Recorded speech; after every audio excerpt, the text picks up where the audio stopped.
Gratitude for having me. So I'll be sharing a video which is about which is both. There are two cases which are both post refractive surgery, and the challenge here is more of decision making. So it'll be really nice to hear from the expert panelists what they would do in these situations and how we could have done things better. Thank you. So I'll just start. We all know that refractive surgery is as much, if not more, about decision making than about the surgery itself. I'll be sharing two different case scenarios which made us think, and I do hope it will stimulate an interesting discussion and good learning for all of us. The first case scenario that I'll be presenting is called the mysterious bumps. This was a 45-year-old woman who had undergone corneal refractive surgery 15 years ago. She now complains of headaches, which are associated with visual work, eye strain, and blurring of vision. Her refraction showed considerable anisometropia, and she's not willing for contact lenses. So we had to plan how to go ahead with pre-correction for her in the right eye. When you look at the topography, this looks like an extremely good case for corneal laser vision correction by any of the methods available. But when you see her clinically, it's evident that there are multiple stromal opacities at the level of the anterior stroma, and these are in the visual axis as well. The anterior segment OCT as well demonstrates an irregular corneal surface at the level of the Bowman's layer, and this has been masked extremely well by the epithelium. Taking all of this into consideration, we decided to not touch this cornea and to proceed with the refractive lens exchange. There was, however, another challenge that awaited us. The keratometry values were quite different from the Lenstar and the Pentacam, and consequently, the IOL power that we would get from them using the Barrett TrueK method. This is also visible when using the ASCRS online calculator. So I decided to ignore the Lenstar values and go with the Holiday EKR map of the Pentacam. Fortunately, we did hit the target and the patient was reading 6 parts uncorrected. This patient was extremely satisfied with her distance vision from this eye and the near vision from the other eye, which had a refractive error of -1 diopter. So the question that I would like to ask about this case is, what could have caused these irregularities? Why was the biometry so off? And would you plan a different approach than this? The next case that I'll be talking about is called shooting in the dark. So this was a 35-year-old woman who had undergone LASIK in 2008, has consistently been unhappy with wearing glasses, but now also has blurred vision with glasses since the last 6 months. So on examination, there is a myopic refractive error and has now developed a nucleus sclerosis grade 2 cataract as well. So choosing the procedure is absolutely not difficult here. What was surprising here, however, is that the optical biometer did not provide any measurements of keratometry. When you look at the Pentacam, what is really surprising here is how flat the cornea is. The keratometry values are close to 25 diopters in both the eyes. And even when you look at the Holiday EKR report, you see an extremely flat cornea in both the eyes. Keratometry values of about 21, 22, 23 diopters in different zones. So then we went ahead to calculate the IOL power here and entered these values into the ASCRS online calculator, as we usually do in these cases. However, the calculator refused to accept our values and asked us to check the input instead.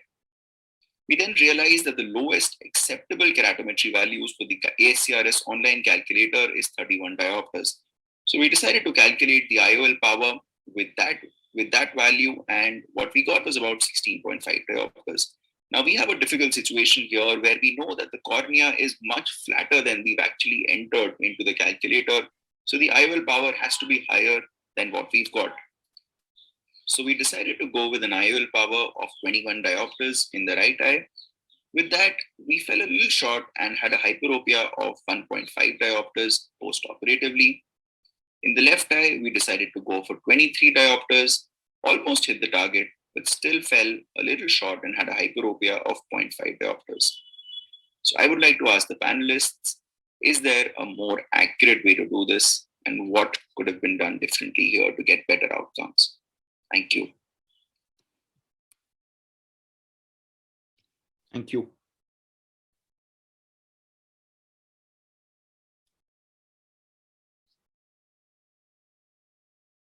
Vikar? Yes, sir. In the first case, Dr. Grover, very nice cases you got, first of all. In the first case, why you did not think of trans PRK? Because that would eventually that would correct the bounce on the Bauman's. Yes, that would have, and but I was a little concerned about the refractive outcome. One reason is that we don't know the etiology of those bumps happening, whether it was possibly a viral keratitis or something that we it didn't look like that, but we are not really sure of the etiology. So that's why that is one of the reasons why I didn't want to intervene on the cornea, and I felt that the refractive outcome would have been probably a little unpredictable if I had gone by the corneal route. So that was my concern, which is why I went with a lens-based route. Yeah. I agree on that. But the thing is that, the original problem, the cause for poor quality of vision still remains. So it is possible that even with IOL, the patient could have been unhappy. So best is like, go two-step approach. First is try to treat this by trans PRK, and whatever refractive error is left behind, we treat it by second method. Then whatever it is required. I would have gone that way, but never mind. Ultimately, if I you are think, the patient well, it's okay. Right? Dr. Bhavika, the corneal opacities were not in the optical zone.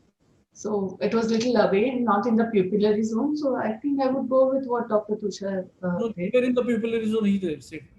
And no, if it was in the pupillary zone, definitely we should do a two-step method. And for the second case, Tushar, I think I would have done two-step. So first, because it is too flat a cornea, and post-op also you don't know how irregular or otherwise it would be.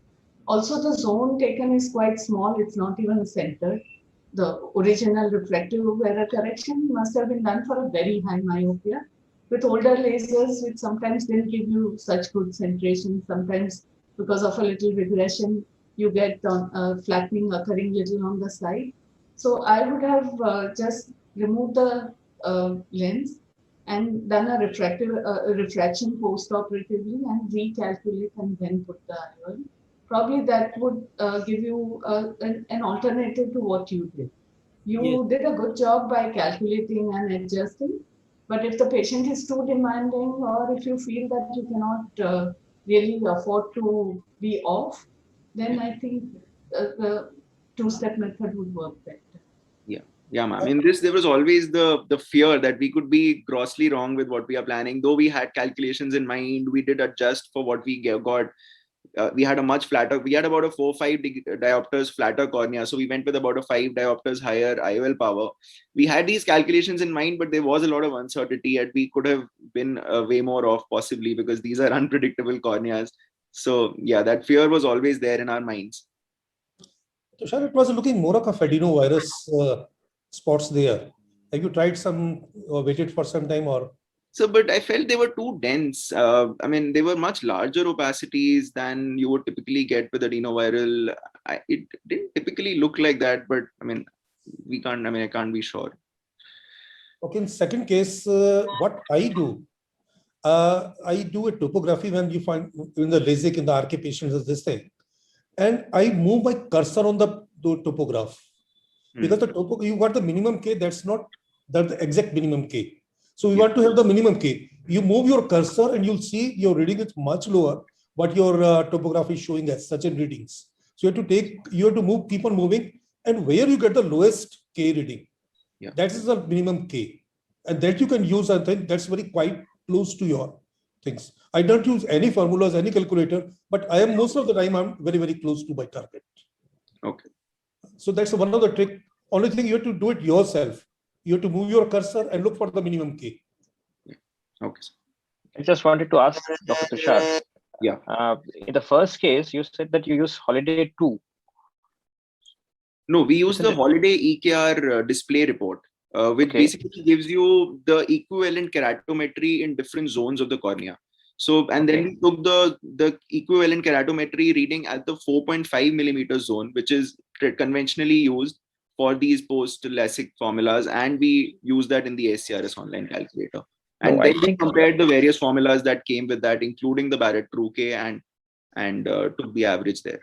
because what I understand is that that value has to be ideally inputted into a Holiday 2 calculator to get the correct result actually. And what you need to put in the ACRS calculator is essentially K1, K2 from the optical biometer. Yeah, no, Or your actually, routine. Yeah. that's where the total corneal power map and the EKR map are a little different. So the total corneal power map is what you're right, but with the EKR map, it takes into consideration. So for a normal, for a value that you will get on the EKR map, as a second step, it matches it with the SINK value. So the EKR value, EKR map values can be fed into routine IL power calculation formulae. So that's where the EKR map is different from the total corneal or the net corneal power map. Yeah, but ACRS calculator, I don't think so is meant for that. I think we need to check that because that's meant for mainly the biometric values. If you check that. No, But yes, Dr. Holiday does recommend EKR 65, as you rightly said, with at 4.5 for his calculator actually. Yeah, no, and in the ACRS calculator where you have the inputs for the optical biometer values, we left those blanks. We left I those see. values Okay. blank. So that was Okay. not entered. Okay. This was entered Okay. in the zone, Atlas ring zone values. So they have options for Okay. zone, for 1 millimeter zone, 2 millimeter zone, for Okay. each zone. So that's where these Okay. ECR map values were fed in, not into Okay. the optical biometer inputs. Okay. Okay. Yeah, Dr. Tushar, I would like to agree with you. EKR can be used in any formula where the refractive index of cornea is used as 1.3375. So any formula where the refractive index is that, we can use EKR. So what you have done is quite okay. Correct actually. Thank you. Dr. Tushar, did you try using any topical steroids for the first case just to see the response? I feel that for post-adenoviral keratoconjunctivitis kind of picture. Yes, but I did not because, when you look at the patient clinically, I think maybe in the images it's difficult to discern. Those don't look like inflammatory, or post-adenoviral subepithelial infiltration at all. I mean, they look like very long-standing old scars that have developed in the cornea. So I didn't really see a role, and it's not, the surgery was done after some time. I mean, we saw the patient once. After a couple of months of that is when the patient actually went ahead with the surgery. So we didn't treat the patient with steroids, but we did serially follow for a couple of months. There was no change, and it didn't look like the kinds that was in any way inflammatory or would have gone with steroids. Okay. Thank you.